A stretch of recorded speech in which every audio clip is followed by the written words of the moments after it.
Hi, Omega Khaos here again with another real life deck profile, and this time I'm showing my up-to-date vampire deck. So vampires have been my signature deck for a while, and it's always going to be part of my deck arsenal. So it has a few new updates. So I guess let's go to this deck. Of course, first the monsters. So first I use one Vampire Vamp. I still use this card. It's still pretty decent. You can just equip something with higher attack than discards attack to it as an equip card, and also it gains auto attack as well from that. So pretty good, but can be actually a little bit situational at times, of course.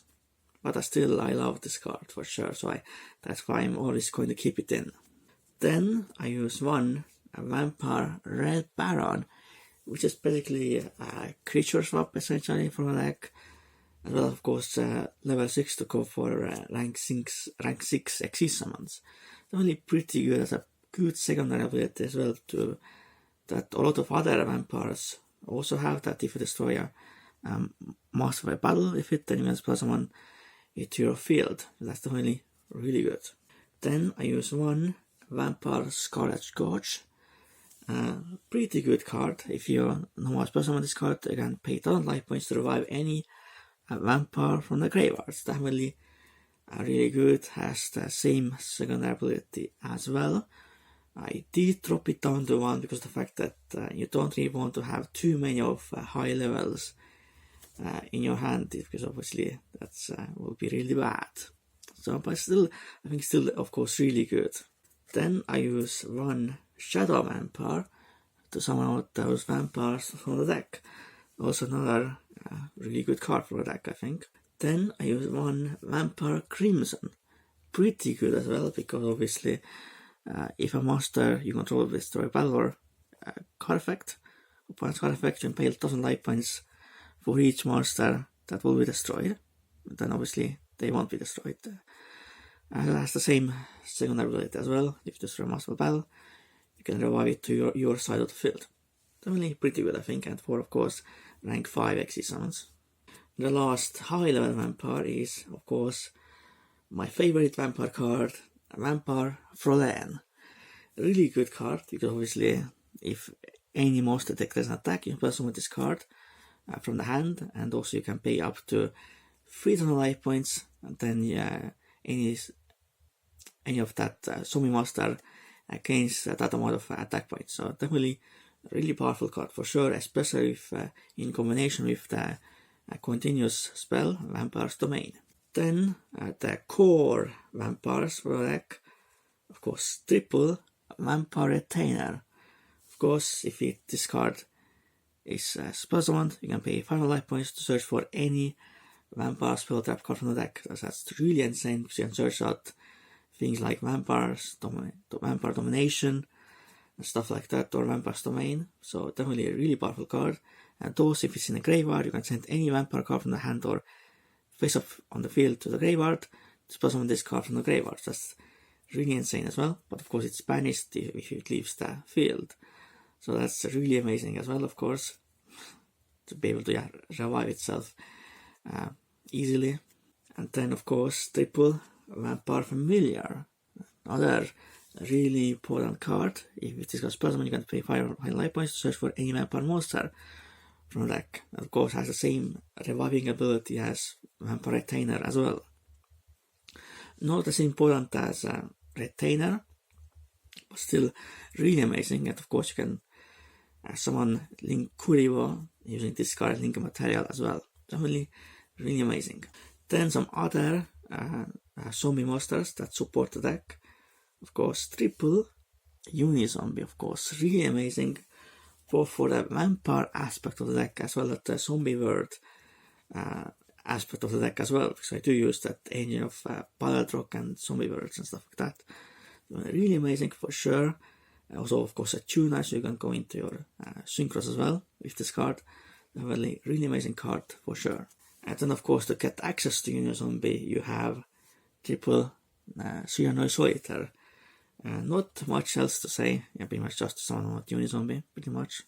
Then I use, of course, 2 Mezuki. Still, of course, really good to revive any zombie monster by banishing itself from the graveyard. Might drop it down to 1 because this card is not like extremely needed for a deck, but it still can be really amazing in many situations. Then a complete new addition to this deck is triple Jacobolan. I think this card is actually pretty good because you can discard any zombie monster to summon this card from the hand, and also in your opponent's main phase, quick effect, you can banish yourself from the field until the end phase, and then revive any zombie from the graveyard. So that's definitely really good in combination with something like your double logic monsters, for example, and stuff like that. And of course, just a really good extender as well, discarding your Mezukis or other stuff to the graveyard easily, or your vampire. So definitely a really amazing card for sure. Then the main zombie world engine card, because obviously Dooming Baldrock is a really amazing boss master. Of course, I used that one Dooming Baldrock. Okay, like I said, really amazing boss master because during standard phase, if you have a field spell on your field, you can press on this card in defense mode. And then, if a zombie monster activates its effect, you can activate either of these 2 effects that either negate the effect of that monster, or you can banish any card from the field or graveyard. So that's definitely, or actually any monster, not any card, but still really amazing disruption. You can activate both of those effects in a turn, but only once each, of course. They were a really amazing boss master. You want to have it on your field every single turn. It was like, very important for deck, I think.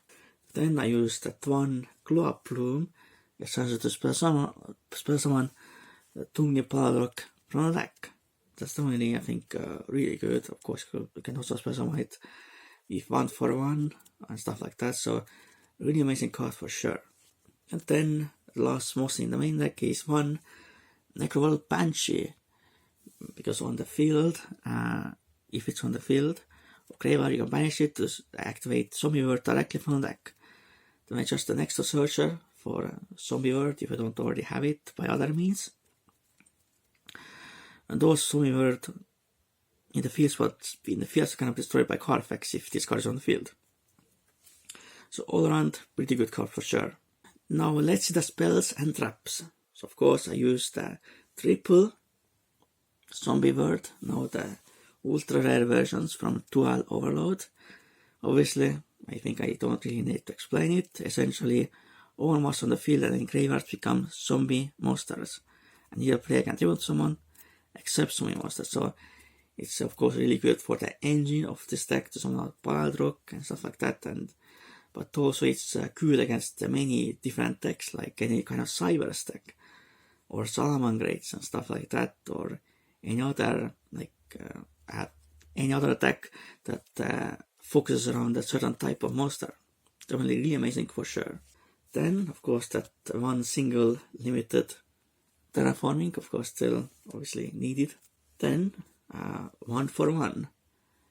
So you can spell someone cards like Vampire Familiar or Glow Up Plume from the deck. So definitely really amazing for sure. Then, of course, around that one, Foolish Burial. Of course, still obviously really amazing. Then I use triple Vampire's Desire. I think this card is really good because obviously the main effect is that you can target one face-up monster you control, send one vampire monster from the deck to the graveyard with different level from the monster, and then if you do, that target monster's level becomes the level of that sent monster in your graveyard until the end of the turn. So essentially, you summon something like Unizombie, activate Unizombie's effect, send something, then activate this card, send the vampire to the graveyard as well. So you can have, so that you can set up your graveyard for your plays. Definitely, I think it's a really good card for sure. Then I use 2 Vampire's Domain, because essentially you can, once per turn, you can pay 5 life points to gain an extra normal summon of for a vampire monster.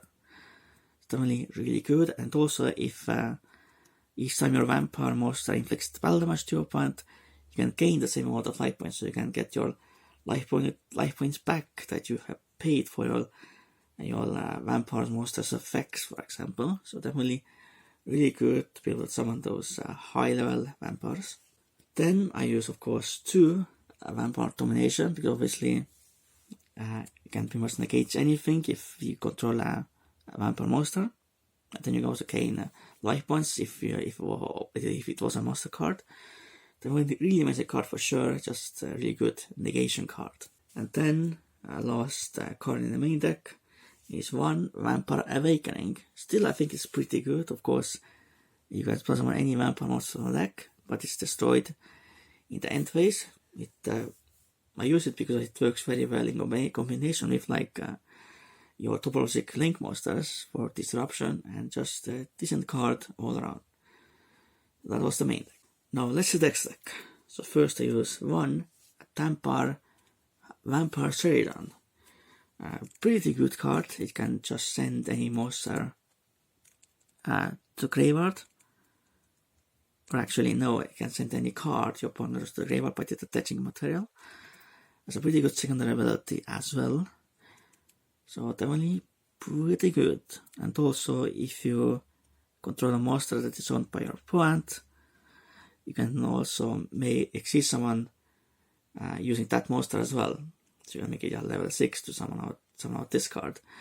Definitely, I think it's a pretty decent card all around. Then I use 1 Photon Strike Bouncer, because obviously rank 6, they can negate monster effects. So if I need to summon like a rank 6 first turn, for example, I generally go for this, because it negates something. So more negates you have, the more chance you have for your opponent not to be able to break your ward.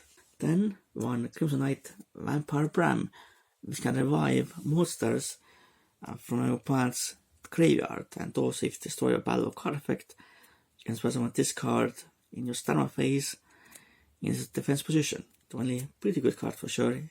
Then some synchros. First I use 1 Psyframe Lord Omega. Finally I have this card, so basically you can put your banished monsters back to the graveyard, like Mezuki for example, or things like your Vampire Retainer and Familiar. Definitely pretty good card if I want to summon it. Then 1 Red Eye Zombie Necro Dragon. Pretty good card as well, of course, because it obviously has that zombie word strategy as well. So definitely all around pretty decent card. Then 1 FA Drone Dragster, of course, which negates any spells and traps. Of course, just an extra negation because generally, if you use Zombie and Vampire Retainer, stuff like that, you generally go for level 7 Synchro Monster. Then Link Monsters. Of course, first I use 2 Vampire Sucker. Of course, the main Link Monster, you go into every single duel. So basically, if any zombie monster is revived from the graveyard, you can draw 1 card, and also you can use your opponent's zombie monsters as tributes for your tribute summons as well. Then really amazing card for sure. Then I used 1 Yuki-onna, the Absolute Zero Mayakashi. Really good card for this deck, because obviously it's zombie, and it's a link 4, only recast zombie type monsters. And also it basically negates anything activated in the banished zone, and also if a monster is summoned from the graveyard, or if a monster effect is activated in the graveyard, you can negate one of your face-up opponent's monsters to 0, or a negate effect and then make the attack 0, and you can activate that effect twice per turn. Generally, on its own, kind of acts like 2 negates, at least against certain decks that use the graveyard at all. But generally, most decks nowadays use the graveyard in some way, so I think this card is definitely really good for sure. Then I use 1 Toplogic Cerevoros. because obviously sometimes I maybe want the sunlight to banish everything from the field, and obviously can act as a disruption as well with cards like Vampire Awakening and Chakabolan. So definitely I think it's a really amazing card for sure. Then I use one Double 6 Bomber Dragon, but obviously I don't want to always banish all of the cards, so sometimes I want to maybe just destroy all the monsters on the field. And with this card I can pretty much do the same as Cerberus, but just destroy the monster in the main monster zones. Definitely I think still obviously pretty good for sure. Obviously pretty much it works the same way with like Vampire Awakening and Chakabola and stuff like that. Then some generic Nightmare monsters. So one Nightmare Unicorn. Obviously you know how good this card is. If I had like IP Masquerena, I will definitely include that card in this deck as well, so you can use like this card in my opponent's turn as another disruption. Definitely really amazing for sure. Then one Nightmare Phoenix, of course, to destroy some of that back row if I need to. And then I use, of course, Nightmare Cerberus. Just destroy any monster in my opponent's main monster zone. And finally, the last card in the next deck is one Link Kuribo. So obviously sometimes I can summon it with either Glow Up Bloom or Vampire Familiar. So that was next deck.